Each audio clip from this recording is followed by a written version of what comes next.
যখন আমি প্রথম চায়নাতে আসি তখন ফার্স্টই ঘুরতে আসছিলাম এই জায়গাটায়, এই দ্বিতীয়বারের মতো আবার চলে আসছি।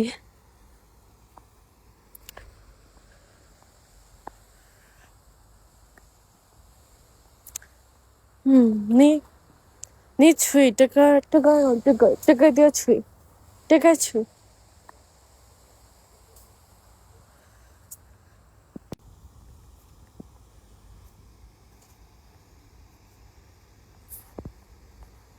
আমরা যখন প্রথম আসছিলাম ওই টাইমে ছিল গরমকাল, আর এখন হয়েছে ঠান্ডা, এই জন্য সব পানি আইস হয়ে গেছে। পুরা লেকের পানি আইস হয়ে গেছে।